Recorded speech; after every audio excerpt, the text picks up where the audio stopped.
जब पास पड़ोस के लोग मुझे छक्का, मामू, सिक्सर ऐसे अपशब्द बोलने लगे। कोई लड़की भी मतलब ऐसे पकड़ते थे तो मैं अपने आप को लड़का समझता था ना। और हम दोनों ने स्पेशल मैरिज एक्ट के तहत शादी भी किया है। उसके बाद मेरा पीरियड्स भी बंद होना शुरू हो गया था। और मेरा आकर्षण जो था वो पुरुष के तरफ था। कुछ लोग जो है वो शारीरिक शोषण भी किए, मानसिक प्रताड़ना किए। तो ये दिन हम देख रहे थे अपने समाज को आगे बढ़ते। और जिस तरह से ये कानून आया, ये काला कानून, मैं अगर अपने आप को एक्सप्रेस ही ना कर पाऊँ तो मैं तो अपने आप में घुट के ही मर जा रहा है। सीजी बॉक्स चैनल अगर सब्सक्राइब नहीं करे हाँ तो कर लेवा, लेकिन सबसे जरूरी बात सब्सक्राइब करे के साथ साथ तुम 10 रुपया प्रति महीना सीजी बॉक्स ला देना है, ताकि जिन हिसाब से तुम चैनल देखना चाहा था हमार टीम बढ़े, हमार काम धाम बढ़े।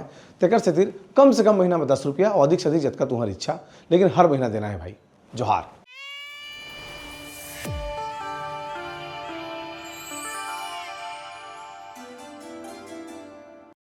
नमस्कार, जोहार। मेरा नाम देवेश तिवारी, आप देख रहे हैं सीजी बॉक्स। देश में इन दिनों एक चर्चा है कि ट्रांसजेंडर्स को लेकर के सरकार एक कानून लाने जा रही है। उस कानून में को लेकर के जो पहले के ट्रांसजेंडर हैं उनका ये मानना है कि इसमें उनके अधिकारों का हनन हो रहा है। मुझे बहुत ज़्यादा समझ में नहीं आ रहा था, तो इसलिए मैंने विद्या जी को बुलाया। विद्या जी हमारे साथ हैं, वो उन चीज़ों को समझती हैं और समझाने की कोशिश करेंगी, आम लोगों को भी समझ में आए। क्योंकि ट्रांसजेंडर वो पहलू है जिससे हम सामान्य लोग जो ट्रांस नहीं है उनको इसके बारे में बहुत ज़्यादा जानकारी नहीं होती है। तो विद्या जी बताइए कि किस चीज़ का विरोध हो रहा है, क्योंकि बहुत लंबे समय से आप लोग संघर्ष कर रहे हैं ट्रांसजेंडर्स के अधिकारों को लेकर। आप लोगों के प्रयास से देश में बहुत सारे बदलाव भी आए हैं। इस बार किस बात को लेकर दिक्कत हो गई है? सब कुछ अच्छा चल रहा था। माइक पास कर लीजिए। और 2014 में सुप्रीम कोर्ट के द्वारा हमें तीसरे जेंडर का दर्जा दिया गया। उसके बाद में 2019 में केंद्र सरकार ही एक कानून लाती है, ट्रांसजेंडर प्रोटेक्शन ऑफ राइट्स 2019। और ये 6 साल ये कानून रहा हमारे देश में। और अभी 30 मार्च 2026 को इसी कानून में अमेंडमेंट किया गया। तो पहले जो डेफिनेशन दिया था, अभी डेफिनेशन को बदल दिया गया। पहले मेडिकल बोर्ड की अनिवार्यता नहीं थी, अभी उसको कंपलसरी कर दिया गया है। तीसरी चीज़ ये है कि अगर कोई transgender person gender affirmation surgery के लिए जाता है या जाती है और वो किसी भी तरह के किसी भी चीज़ से प्रेरित हो रही है, या उसको कोई फोर्स कर रहा है, या उसको कोई लालच दे रहा है, या उसको कोई धोखा दे रहा है, तो वो इंसान अगर किसी भी व्यक्ति को ऊपर ब्लेम लगाता है तो उसको नॉन वालेबल, मतलब कोई जमानत नहीं मिलेगा और आजीवन कारावास है और 5 लाख का जुर्माना। ये पहले था, ये पहले नहीं था, जो अभी है। तो अब इसमें प्रॉब्लम क्या है? प्रॉब्लम ये है कि डेफिनेशन में ये कहा गया है कि ट्रांसजेंडर वो व्यक्ति है जो जैविक लिंग की विकलांगता के साथ पैदा हुआ है। ट्रांसजेंडर वो व्यक्ति है जो कुछ धार्मिक समूह या ट्रेडिशनल कम्युनिटी, उन्हीं को ही ट्रांसजेंडर कहा गया है। तो इसमें कौन लोग छूट रहे हैं? 2019 और 2014 के नालसा जजमेंट और कानून में ये कहा था ट्रांस मेन जो खुद को परसीव करते हैं female to male, trans women जो खुद को परसीव करते हैं male to female, non binary जो अपने आप को मेल और फीमेल ही महसूस नहीं करते हैं, जेंडर क्वीर वो जेंडर के किसी बॉक्स में नहीं रहना चाहते हैं। तो इन तमाम लोगों की आइडेंटिटी खत्म कर दी गई है। दूसरी बात, इस कानून नए कानून में दूसरी बात, मेडिकल बोर्ड में ये कहा गया है कि ट्रांसजेंडर व्यक्तियों का शारीरिक परीक्षण होगा, अब ट्रांस है या नहीं है। तो हमारा सरकार से ये सवाल है कि हम किसी मर्द और औरत की जांच नहीं करवाते कि आप कितने प्रतिशत पुरुष हैं या कितने प्रतिशत महिला है, तो आप ट्रांसजेंडरों की क्यों जांच करवा रहे हैं? और दूसरी बात, अगर हम डब्ल्यू पाथ गाइडलाइन की बात करें, हम इंडिया पाथ गाइडलाइन की बात करें, या बहुत सारे मनोवैज्ञानिकों की राय सुने, जाने, किताबें पढ़ें, तो ये समझ में आएगा कि ट्रांसजेंडर एक साइकोलॉजी जेंडर है। अगर इसकी स्क्रीनिंग भी करानी है तो आप किसी साइकाइट्रिस्ट से करवानी होगी, फिजिकल कोई प्रॉब्लम नहीं है। तो यहाँ पे जो सेल्फ परसीव जेंडर है उसको ख़त्म कर दिया गया है, इसलिए और ये मेडिकल बोर्ड की अनिवार्यता कर दी गई है। तो सारे कम्युनिटी के लोग नाराज हैं। जो मुझे थर्ड जेंडर, ट्रांसजेंडर दो अलग अलग चीज़ें, सभी एक ही हैं। एक ही है? हाँ, सब एक हैं। ट्रांसजेंडर एक अम्ब्रेला टर्म्स है। और ट्रांसजेंडर के भीतर बहुत सारे टर्म्स है। Trans women, transgender to female, trans men, transgender to male, non binary मतलब वो किसी भी रूप में रह सकते हैं और वो किसी भी जेंडर में खुद को नहीं पाते हैं। हिजड़ा, किन्नर मतलब कुछ ट्रेडिशनल ग्रुप जो काफ़ी समय से हैं हमारे देश में। और ट्रेडिशनल ग्रुप में भी जैसे मैं अपनी बात करूं तो मैं किसी डेरे में जाके अपनी गुरु बना लेती हूं तो मैं ट्रेडिशनल बन जाऊंगी। तो वो ट्रेडिशनल को मान्य है, लेकिन अगर मैं गुरु के चेला नहीं बनती तो मुझे मान्य नहीं है। तो ये क्या बात हो गई? हम विकसित भारत कर रहे हैं, 2026 में जी रहे हैं, विश्व गुरु कहते हैं, और यहाँ पे हम देख रहे हैं कि छत्तीसगढ़ में 32 ट्रांसजेंडर जो है पुलिस हैं। एक मिनट, मैं थोड़ा समझना चाह रहा हूँ, बिल्कुल समझ में नहीं आया। सबसे पहले ये बताइए, कोई बच्चा जब जन्म लेता है उसका लिंग या तो मेल होगा या तो फीमेल होगा। जब दोनों नहीं होगा, लिंग में विकलांगता होगी या कुछ अलग होगा, तो वो थर्ड जेंडर कहलाएगा। नहीं, वो इंटरसेक्स कहलाएगा। क्या कहलाएगा? इंटरसेक्स मतलब अच्छा। लैंगिक विकलांग व्यक्ति या बच्चा कहलाएगा। लैंगिक विकलांग कहलाएगा। हाँ, ठीक है, लेकिन सरकार अब वो बड़ा हुआ। हाँ, तो बड़ा होगा तो उसका अधिकार है कि वो मेडिकल बोर्ड के परमिशन से ऑपरेशन करा करके मेल बनना चाहता है या फीमेल बनना चाहता है। हाँ, उसको अनुमति है ना? उसको अनुमति है। तो लेकिन हम ये कह रहे हैं कि जैसे कोई बच्चा जो है वो बिना लिंग के पैदा हुआ या उसमें हार्मोनल प्रॉब्लम है या क्रोमोसोम प्रॉब्लम है, वो सेकेंडरी है, वो एक लैंगिक विकलांग व्यक्ति है। ठीक है, हम ट्रांसजेंडर को देखते हैं कि ट्रांसजेंडर एक साइकोलॉजी जेंडर है। इसमें मन तो सरकार मान रही है कि लैंगिक विकलांगता को ट्रांस मानेगी। हाँ, लेकिन अगर कोई दिमाग से, मतलब कोई पुरुष जैसा पैदा हुआ है, हाँ, लेकिन अगर वो ये सोचता है दिमाग से कि उसके अंदर की जो भावनाएं हैं वो लड़के के लिए ही है, हाँ, या लड़की के लिए है, तो नॉर्मल है फिर तो वो। नहीं, जैसे कोई लड़का, जैसे मैं इस दुनिया पे एक लड़के की तरह पैदा हुई, मेरा सेक्स लड़के का था, लेकिन बचपन से जब से मैंने होश संभाला तो मेरे आचार व्यवहार, पसंद, खेल खिलौने, तमाम चीजें लड़कियों की तरह ही थी और मेरा आकर्षण जो था वो पुरुष की तरफ था। ठीक है, और मुझे लगता था कि मैं एक दूसरे के शरीर में कैद हूँ। तो जब पास पड़ोस के लोग मुझे छक्का, मामू, सिक्सर ऐसे अपशब्द बोलने लगे, कुछ लोग जो है वो शारीरिक शोषण भी किए, मानसिक प्रताड़ना किए, और घर वाले भी कहीं ना कहीं मुझे लेके शर्म महसूस कर रहे थे। तो मैं घर से निकल गई, रायपुर आई और खुद अपने पैरों पे खड़ी हुई। फिजिकली आप मेल थी कंप्लीटली? हाँ, हाँ, जैसे मेल होता है, जैसे मेल होता है, और उसमें कोई प्रॉब्लम नहीं होता है। हाँ। शरीर से कोई प्रॉब्लम नहीं है। हाँ। लेकिन पूरी आत्मा औरत की रहती है। अच्छा, तो सरकार अब ये कह रही है कि अगर आत्मा औरत की तो नहीं मानेंगे? नहीं मानेंगे, ये नहीं मानेंगे। मतलब साइकोलॉजिकल दिमाग में क्या चल रहा है उसके कोई वैल्यू नहीं है? उसका कोई वैल्यू नहीं है। और पूरी दुनिया, हम किसी रिश्ते की बात करते हैं, किसी धर्म की बात करते हैं, संवेदना की बात करते हैं, तो ये सब चीज तो एहसास है ना।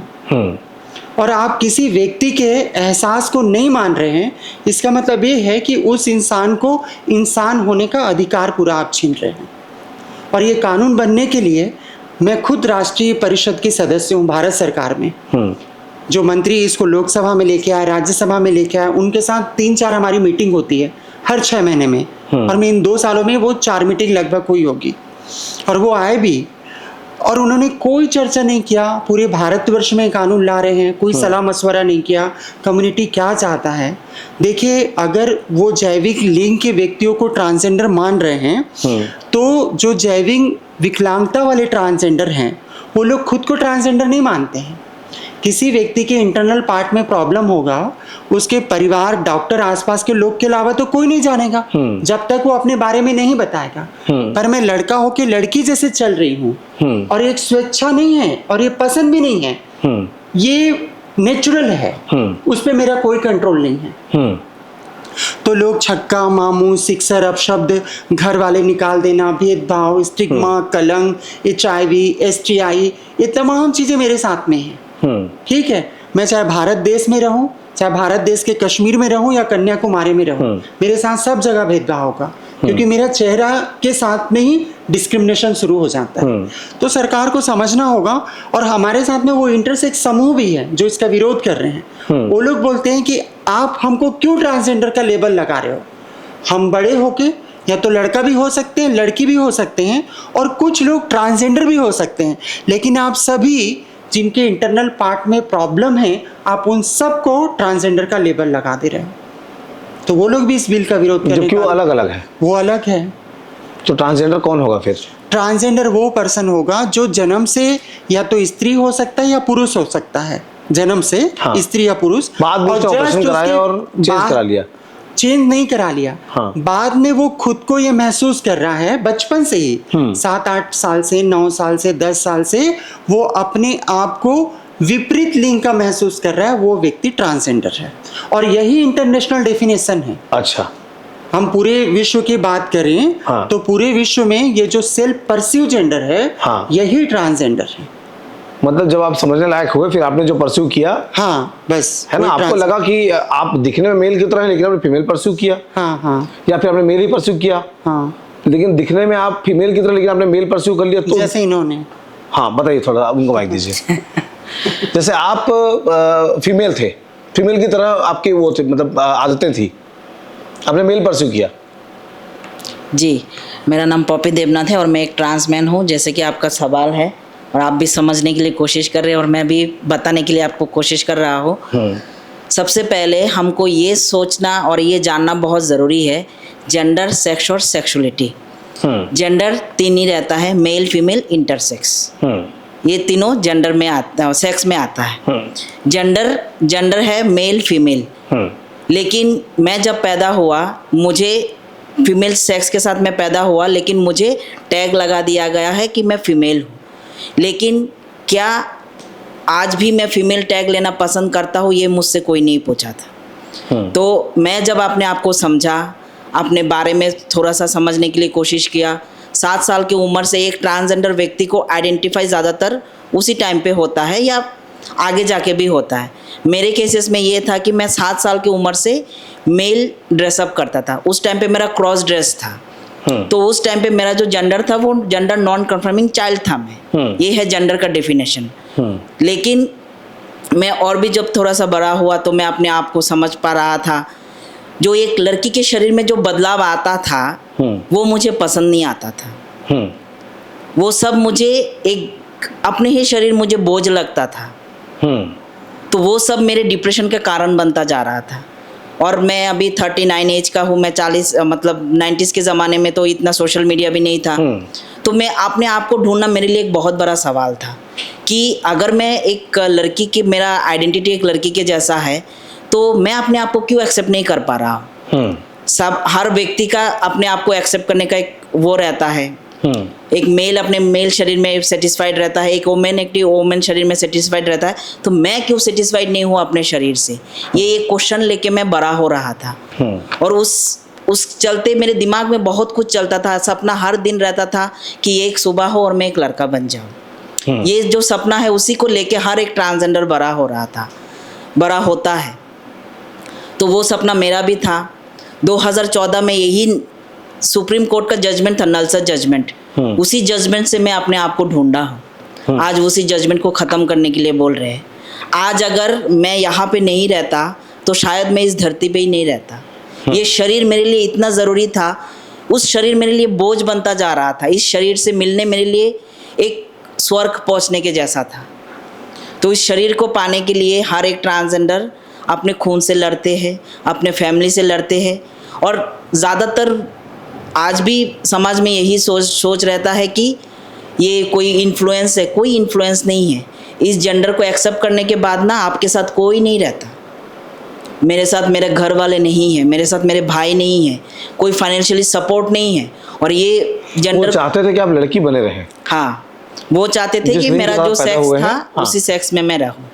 लेकिन मैं उस सेक्स को कभी एक्सेप्ट ही नहीं कर पाया, क्योंकि वो सेक्स मेरे लिए एक बोझ बन गया। मतलब शरीर में बने हुए लिंग के आधार पर आपको फीमेल सब लोग मानते थे। हाँ। लेकिन आपका जो मन है, कहना चाहिए आपकी आत्मा है, वो एक मेल की थी, मेल क्या था। तो आपने फिर लिंग परिवर्तन करा लिया होगा। हाँ, और आप ट्रांस मेल बन गए। ट्रांसमैन। तो अब जो नया कानून आ रहा है उसके बाद अगर आप चाहते तो नहीं बन पाते। नहीं बन पाते। इतनी सी बात है ना। इतनी सी बात है। और अभी की आइडेंटिटी में ये कहा गया है कि जो ट्रांसमेन, जो सेल्फ परस्यू जेंडर है, उसको हम नहीं मानते, और पहले भी हम नहीं मानते थे। अच्छा, ये लिखा हुआ है। सेल्फ परस्यू जेंडर मतलब जैसे उनका उदाहरण कर लें, हाँ, तो वो फीमेल की तरह थे, लेकिन उन्होंने मेल ट्रांसफॉर्मेशन करा करके मेल बने, उसको गवर्नमेंट अब ट्रांसजेंडर नहीं मानेगी। हाँ, लेकिन अगर वो कानून में ये बोला जा रहा है, अगर आपको किसी ने धोखे से या प्रेरित करके या लालच देकर या जबरदस्ती से आपको आपका सर्जरी करा दिया है, तब आप ट्रांसजेंडर हैं। लेकिन आप सेल्फ परस्यू करके अपना सर्जरी कराए हैं, तब आप ट्रांसजेंडर नहीं हैं। और मैं सरकार के पेट में क्यों दर्द है? किसी इंसान के दिमाग में अगर कुछ चल रहा है, उसको लगता है कि वो शरीर से मेल है लेकिन फीमेल बनना चाहता है, तो सरकार कौन है? वो तो जीने का अधिकार है संविधान में। अभी देखिए, यही सरकार है, ठीक है, कल्चर धर्म को लेके बहुत काम कर रहा है, होना भी चाहिए, गर्व भी है हमें। लेकिन वही शिखंडी को पढ़ते हैं हम, तो वो फीमेल के रूप में जन्म ली थी और अपने आप को मेल मानती थी, हमारे महाभारत में, ठीक है। लेकिन इस कानून में नहीं माना जा रहा है। जो शिखंडी है, जो ट्रांसमेन है, उनको नहीं माना जा रहा है। मैं ट्रांसवुमेन हूँ पर उसे नहीं माना जा रहा है। लेकिन मैं कोई कल्चर का काम करूँगी तब मेरा एक्सेप्टेंस है इस कानून में। मतलब हिजड़ा, किन्नर, अरावनी, जोगप्पा, ये जोगती, ये जो सामाजिक समूह हैं, इनको मान्यता है कि वो ट्रांसजेंडर है, लेकिन ट्रांस वुमेन को नहीं है। हम सब तो मतलब सरकार चाहती है कि परंपरागत ढंग से जो इनके क्या बोलते हैं, जो वो गुरु माँ का जो डेरा होता है, डेरा कहते हैं, तो उस डेरे में ही शामिल हों, वो पढ़े लिखे मत, कोई कच्ची जिंदगी मत जिए। देखिए, ये बिल की तो अभी कोई ज़रूरत थी नहीं, और अगर अमेंडमेंट ला भी रहे हैं, कानून ला भी रहे हैं, तो अच्छी चीज़ें लाइए। कम से कम 5 से 10 कोर्ट में ट्रांसजेंडर क्षैतिज आरक्षण की बात पेंडिंग है। सुप्रीम कोर्ट ने इसके लिए अलग से कमेटी बनाई है कि पुराना कानून जो है वो इम्प्लीमेंटेशन नहीं हो रहा है, सरकार क्या काम कर रही है, उसके योजनाओं को एनालिसिस कीजिए, कम्युनिटी नीड को आइडेंटिफाई कीजिए। इसके लिए आशा मेनन करके एक कमेटी बनाई है, जिसमें सुप्रीम कोर्ट के एक रिटायर्ड न्यायाधीश को उसमें उस कमेटी के हेड बनाया गया है। तो ऑलरेडी हाँ, बिहार राज्य जो है रिजर्वेशन दे रहा है, केरल रिजर्वेशन दे रहा है, कर्नाटका रिजर्वेशन दे रहा है, और वहीं भारत सरकार को ना रिजर्वेशन लाए, ना उन्होंने स्कॉलरशिप लाया, ना सोशल सिक्योरिटी स्कीम लाया, और धड़ से उन्होंने डेफिनेशन पे प्रहार किया। और अगर आप अपने आप को ट्रांसजेंडर बोलते हैं तो आप पहले मेडिकल चेक कराइए, डॉक्टर आपका फिजिकली स्क्रीनिंग कराएंगे, उसके बाद डीएम आपको डॉक्टर के रिकमेंडेशन से आपको डीएम जो है वो आइडेंटिटी कार्ड देंगे, पहली चीज़। दूसरी चीज़, अगर आप सर्जरी कराने जाते हैं तो आप डीएम को बता के जाइए, डीएम के परमिशन से चाहिए। तो ऐसा क्या हो गया, कोई व्यक्ति अपने खुशी से तो ट्रांसजेंडर बनता नहीं है। जो व्यक्ति ट्रांसजेंडर है वही अपने शरीर को करेक्ट करवाता है कि जो मैं महसूस कर रही हूँ या कर रहा हूँ उसको कंप्लीट कराते हैं। कलेक्टर के पास काम नहीं है क्या? यहाँ तो रोज सैकड़ों सर्जरी होती होगी एक शहर में, ठीक है, तो क्या हर कोई डीएम सर को पूछने जाएंगे क्या? तो सोचने वाली बात है। तीसरा चीज, इसमें एक चीज और है कि अगर आप किसी के भी सर्जरी में सपोर्ट करते हो, चाहे उसके हार्मोन्स लेने में, चाहे उसके लेजर लेने में, चाहे उसके सर्जरी के समय में, कोई भी हो आप, उसके माँ बाप हो, भाई बहन हो, दोस्त यार हो, गुरु हो, सहेली हो, कोई मतलब नहीं है हमको। आपको आजीवन कारावास होगा और 5 लाख का जुर्माना होगा। तो अगर कोई माँ बाप किसी बच्चे को उसके जो सेल्फ परस्यू जेंडर है उसके साथ जाना भी चाहते हैं कि बच्चे की खुशी से बढ़कर हमारी कोई खुशी नहीं है, और बहुत से पेरेंट्स बोलते हैं, तो उसको भी आजीवन कारावास हो जाएगा। इतना कठिन क्यों बनाया गया इस चीज को? मुझे नहीं पता। सरकार की नजर में केवल शरीर माने रखता है या आत्मा माने रखती है? सरकार के सामने तो आत्मा को कोई मतलब नहीं है। हम सब इस आत्मा के लिए जी रहे हैं ना। हम सम्मान से जीने की कोशिश क्यों करते हैं? क्योंकि हमारे अंदर संवेदना है, विचार है, एहसास है, फीलिंग है, इन्हीं सब चीज़ों की वजह से। पर सरकार बोलता है आपकी भावनाएं, संवेदनाएं, हम इन सब चीज़ों को नहीं मानते हैं। हम आपका शरीर चेक करेंगे, आप क्या हो अंदर से, हम उसी के बाद आपका डिसाइड करेंगे। और वो बोल रहे हैं कि लैंगिक विकलांग लोग को ट्रांसजेंडर मानते हैं। आप लैंगिक विकलांग लोग से पूछिए क्या वो अपने आप को ट्रांसजेंडर मानते हैं? वो क्यों मानेंगे? और सरकार बोलती है कि मिसयूज हो रहा है। 2011 की जनगणना में लगभग 5 लाख लोग आइडेंटिफाई हुए थे 2011 में। आज 2026 है, फिर जनगणना होने वाली है। 2011 से 2014 में नालसा जजमेंट आया, 2019 में कानून बना, बहुत सारे डेवलपमेंट हुए। छत्तीसगढ़ में 32 ट्रांसजेंडर जो है पुलिस बने, और फला फला फला फला, ठीक है। छत्तीसगढ़ में तो हो रहा है, पर केंद्र सरकार का कोई स्कीम नहीं है कि वो सोने के सिक्के बांट रही है कि लोग अपना लिंग काट के, लिंग विच्छेद करके लोग ट्रांसजेंडर बनने जाएंगे। ऐसा लगता है केंद्र सरकार को? ऐसा लगता होगा सरकार को कि मिसयूज हो रहा है। 2011 में 5 लाख और सरकार के पोर्टल में सिर्फ 32,000 आइडेंटिफाई हुए हैं। तो क्या 32,000 लोगों के लिए वो ऐसा कानून ला देंगे? मेरा ये शक है कि ये हो सकता है इंटरनेशनल प्रेशर हो। इंटरनेशनल प्रेशर भी हो सकता है, क्योंकि अमेरिका में सिर्फ 2 ही जेंडर हैं जब से ट्रंप आए हैं। नहीं तो 5 जेंडर हुआ करते थे अमेरिका में। No disclose gender, no identified gender, transgender, male female, इस तरह से। अच्छा, आप अपने आप को कुछ नहीं बताना चाहते मत बताइए, आपकी वो निजी चीज है, हम उसका रिस्पेक्ट तो करते ट्रम्प ने हैं। क्या किया उसको?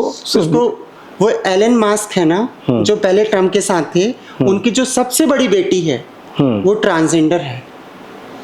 तो एलन मास्क को उसकी जो सबसे बड़ी बेटी थी, उसका बेटा से वो बेटी बनी है, तो मैं बेटी कॉल करूंगी उनको। तो वो जो बेटी है वो कोर्ट गई और उन्होंने बताया कि उसके पापा जो है बहुत निर्दयी हैं।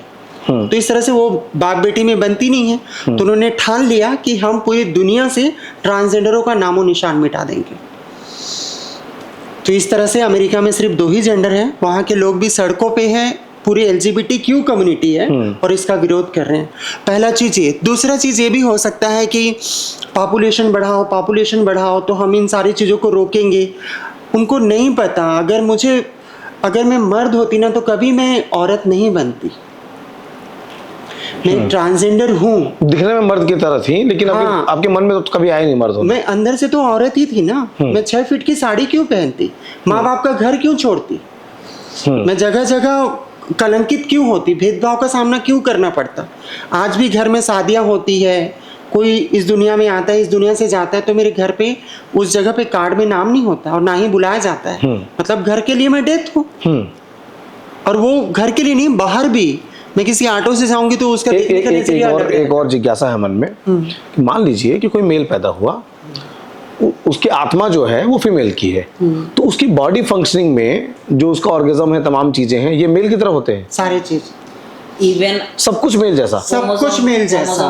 और ऐसा नहीं है कि आप सोच रहे होंगे कि विद्या जब सब कुछ तुम मेल की तरह थी तो तुम मेल की तरह ही क्यों नहीं रही?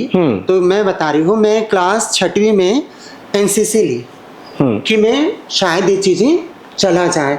हो सकता है ये फेस हो सकता है मैं लड़कियों के साथ रही हूँ, या हो सकता है कि मेरे आसपास मेरी सहेलियाँ, मेरे घर पे वुमेन्स लीडरशिप है, मतलब मम्मी काम पे जाती थी रेजा मजदूरी का, तो लगा कि उनका जो नेतृत्व है पूरे घर में, शायद मैं उससे प्रेरित हूँ।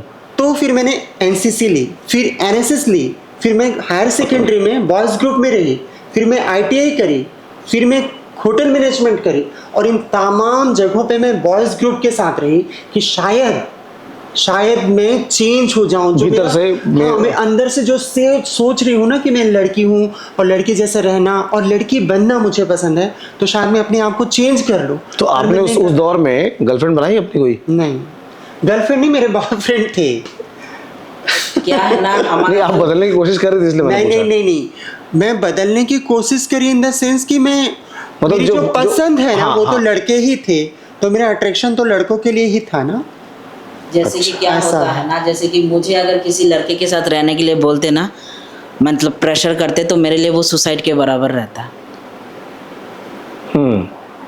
मेरे शरीर में कोई लड़का मेरे शरीर को टच करे, वो भी मेरे लिए एक मतलब कि क्या कर दिया ऐसा था। जबकि कंप्लीटली फीमेल थी आप। हाँ, लेकिन मुझे कोई लड़के का गलत टच पसंद नहीं था। मुझे मेरे स्कूल के दोस्त लोग भी ऐसे पकड़ते थे तो मुझे पसंद नहीं आता था। कोई लड़की भी मतलब ऐसे पकड़ते थे तो मैं अपने आप को लड़का समझता था ना, तो उनको मैं हटा देता था कि मैं एक तो मर्द हूँ ना, मन से तो मैं मर्द था ना। तो कोई लड़की भी मुझे टच करे वो भी मुझे पसंद नहीं आता था, क्योंकि मैं यही मानता था कि लड़की लोग को इज्जत करना बहुत ज़रूरी है। तो मेरा टेंडेंसी इस टाइप का था। तो लड़के लोग तो मुझे टच करने से ऐसा लगता था कि जब भी मेरे घर में मेरे शादी को लेके बात होता था, ऐसा लगता था कि मैं सबका मुंह फोड़ दूँ। क्यों मुझे लड़के से शादी करने के लिए प्रेशर कर रहे हो? मेरे साथ भी थी। और आपका जो दिनचर्या था वो पूरा फीमेल की तरह था फिजिकली? फिजिकली मतलब मासिक धर्म और में सब? लेकिन आत्मा जो है वो लड़के की थी, वो लड़का का है, तो अब गवर्नमेंट इसको नहीं मानेगी। नहीं मानेगी। हमारा तो नाम ही मतलब ट्रांसमैन का तो उल्लेख ही नहीं किया गया है, बिल से हटा ही दिया गया है। वही सरकार धर्म, तो आपका मुश्किल हो जाएगा, मैं क्या लिखूं, वही तो मेरा सवाल। मेल फीमेल के बाद क्या लिखूं ये। सरकार उस दिन भी जब लोकसभा में राज्यसभा में बहस हो हाँ, रहा लेकिन एक और सवाल है कि मान लीजिए अब आप चेंज करा लिया, अब आप मेल हो चुके हैं, ठीक है, तो आप मेल लिखेंगे अब, हाँ मेल लिखेंगे और आप फीमेल लिखेंगे। क्योंकि हम दोनों ने अपने सारे डॉक्यूमेंट्स ऐसा फीमेल कर लिए, हाँ। इन्होंने मेल कर लिया। अच्छा, ठीक है, हाँ। लेकिन मैं कितने फीमेल बन जाऊं, लेकिन मैं हूं तो ट्रांसजेंडर ना, मैं कंप्लीट सीज जेंडर नहीं बन सकती ना। मतलब जो आप बायोलॉजिकली मेल है, मतलब सीज जेंडर में है मेल, कोई सीज जेंडर में फीमेल है, ये सीज जेंडर में आते हैं। लेकिन मैं कितनी सर्जरी करा लूँ या मुझे मान्यता मिल जाए, लेकिन मैं ट्रांस की ट्रांस ही रहूँगी।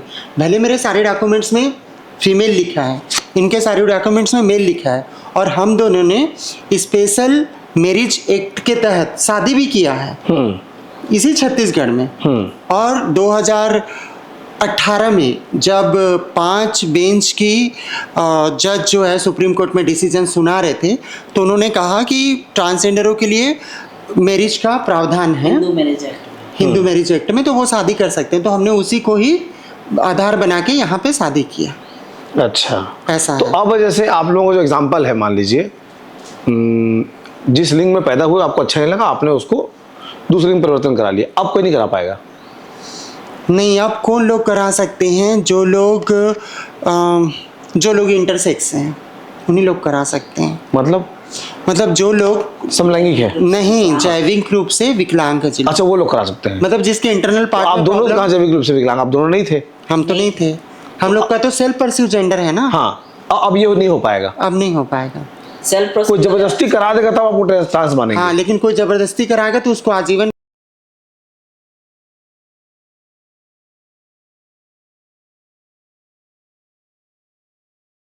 आ रही हूँ।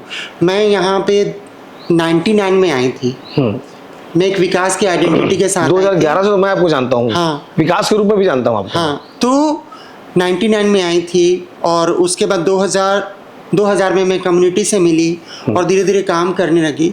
और आज मेरे को इस कम्युनिटी में रहते हुए 26-27 साल हो गए। मैं कभी ट्रेन मांगने या बधाई मांगने नहीं जाती, क्योंकि शायद मेरी परिस्थिति ऐसी बनी नहीं होगी।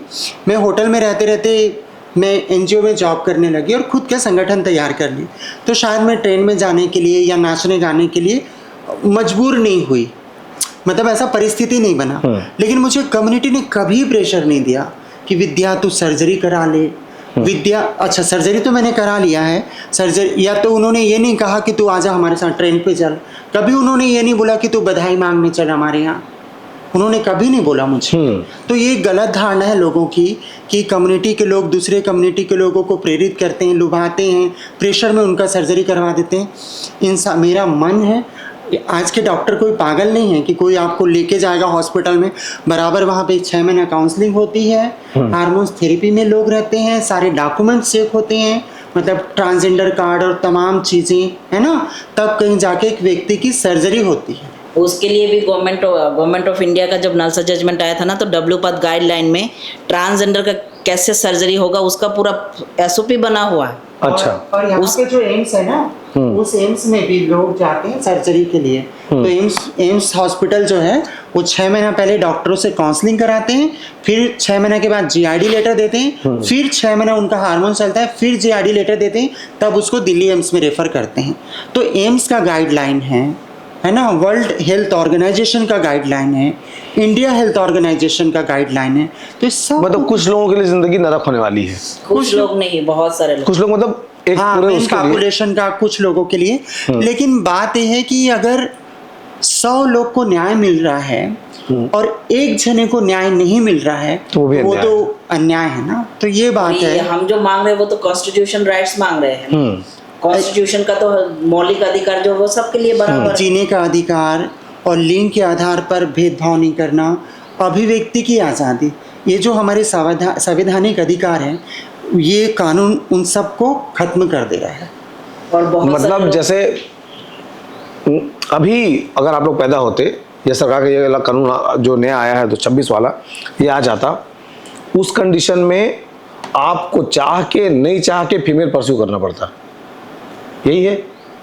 चाह के नहीं जाके मेरी सर्जरी नहीं होती, मुझे मेल ही रहना पड़ता। वही तो कह रहा हूँ। हाँ, और आपको फीमेल ही रहना पड़ता। और चलो मैं 49 की हूँ, ठीक है, पर जो बच्चे जो 8 साल 10 साल से खुद को यह एहसास कर रहे हैं, कोई 5 साल से भी करता है, कोई 15 साल से भी करता है, वो लोग अभी धीरे धीरे वो काउंसलिंग के प्रोसेस में हैं।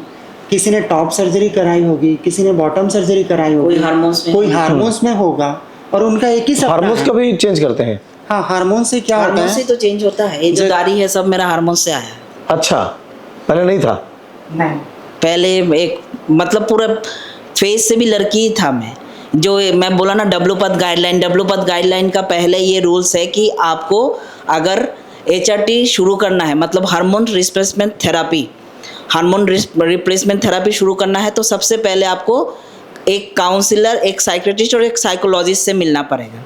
तो साइकियाट्रिस्ट और साइकोलॉजिस्ट से बात करने के बाद मुझे एक लेटर मिलता है जिसका नाम रहता है GD letter, gender dysphoria letter रहता है। उस लेटर में कुछ नहीं लिखा रहता है, बस मेरा ये लिखा रहता है कि मैं मेंटली स्ट्रांग हूँ और मेरा जो जीने का तरीका है वो बचपन से ही ऐसा था। उसके बाद शुरू होता है हार्मोन्स में मेरे फीमेल हार्मोन्स को ब्लॉक किया जाता है और मेल हार्मोन्स पुश किया जाता है। और इस धरती पे मैं जब तक जिंदा हूँ तब तक वो हार्मोन्स मुझे देना पड़ेगा, क्योंकि मेरे शरीर में इंटरनली कोई हार्मोन्स नहीं आएगा, क्योंकि उसको मैंने उस ऑर्गन सबको मैं ब्लॉक कर चुका हूँ। उसके बाद जैसे ही आपका 6 महीना 1 साल हो गया, आप सर्जरी के लिए एक सर्जरी में जा सकते हैं। और उसी हार्मोन्स को लेते लेते जैसे कि मैंने 2018 में अपना HRT शुरू किया। HRT शुरू करने के 2-3 महीने के बाद मेरा आवाज़ मोटा होना शुरू हो गया और 1-2 फेस पे दाढ़ी आना शुरू हो गया था, क्लास 9 का जो बेबी बॉय रहता है उस टाइप का था। उसके बाद मेरा पीरियड्स भी बंद होना शुरू हो गया था। तो उसके बाद धीरे धीरे जब ये सिलसिला बढ़ता जाता है, हार्मोन्स का ड्यूरेशन ज़्यादा होता जाता है, तो फेस पे पूरा बाल आ जाता है। आज जो मेरा आवाज़ जो मोटा है उसी हार्मोन्स की वजह से। और आज भी मैं हर महीने में एक इंजेक्शन लेता हूँ। अगर मुझे वो इंजेक्शन नहीं दिया जाएगा तो मेरे शरीर में हार्मोन्स की बहुत सारी डिफिशियंसी आएगी, तो उसका जिम्मेदार कौन होगा? सेकंड बात ये है कि कल ही न्यूज़ आया था कि तेलंगाना में 4 लोगों ने सुसाइड कर लिया इस बिल के कारण। अच्छा, मतलब लोगों के, मैं अगर अपने आप को एक्सप्रेस ही ना कर पाऊँ तो मैं तो अपने आप में घुट के ही मर जा रहा हूँ। ठीक है। और ये जो बात है ना, मैं किसी से शेयर नहीं कर पा रहा हूँ कि मैं क्या सोच रहा हूँ। तो जब मैं किसी से शेयर ही नहीं कर पा रहा हूँ तो ये जो डिप्रेशन है वो तो मुझे ही खा जाए। ठीक कह रहे हैं। चलिए, बड़ी मुश्किल समझ पाया हूँ मैं, दर्शक समझ जाए ऐसा उम्मीद करता हूँ मैं। जी, है ना? जी। तो फिर एक आध बार कभी आप फुर्सत से आइए, बातचीत करेंगे इन विषयों पर। लेकिन अभी क्या है, आप लोगों ने प्रदर्शन भी किया था बीते दिनों। हाँ, और ये चर्चा पे इसलिए मिला इस बार बातचीत कर लेनी चाहिए। और हम सब जो है वो सुप्रीम कोर्ट जाएंगे और राष्ट्रीय स्तर पे, राज्य स्तर पे, जिला स्तर पे हर जगह विरोध हो रहा है, बातचीत हो रही है, बैठकें हो रही है, ऑनलाइन ऑफलाइन सभी तरह की चीज़ें चल रही है। और हम सब लोग जो है वो हमारे न्यायपालिका पे बहुत भरोसा है और पूरी कोशिश करेंगे कि जो समय था हमारा, क्योंकि अभी तो हम ग्रोथ कर रहे थे ना, अभी तो ट्रांसजेंडर अपने सेल से बाहर आए थे। ठीक है, अभी एक नया वे तैयार हो रहा था। दुर्गा कॉलेज में बच्चे पढ़ने जाते हैं, देख के खुशी होती है। ठीक है, एग्जाम सेंटर जैसे कि SSC हो गया, पुलिस हो गया, फायर ब्रिगेड हो गया, फॉरेस्ट हो गया, इसमें बच्चे फॉर्म भरते हैं और एग्जाम की तैयारी करते हैं, कोचिंग में जाते हैं। तो ये दिन हम देख रहे थे अपने समाज को आगे बढ़ते। और जिस तरह से ये कानून आया, ये काला कानून, तो पूरा हमारे समाज की आत्मा को ही मार दिया, सपने को पूरा तोड़ चकनाचूर कर दिया। तो आपने समझा क्या कुछ कहना है इसको लेकर? आपका कमेंट बॉक्स में जरूर बताइएगा। बदतमीजी वाले कमेंट स्वीकार नहीं किए जाएंगे, वो मत करिएगा, क्योंकि अगर आप CG बॉक्स के दर्शक हैं तो हम ये मानते हैं कि आप भी संवेदनशील होंगे और हर किसी की भावना की इज्जत करते होंगे। जोहार।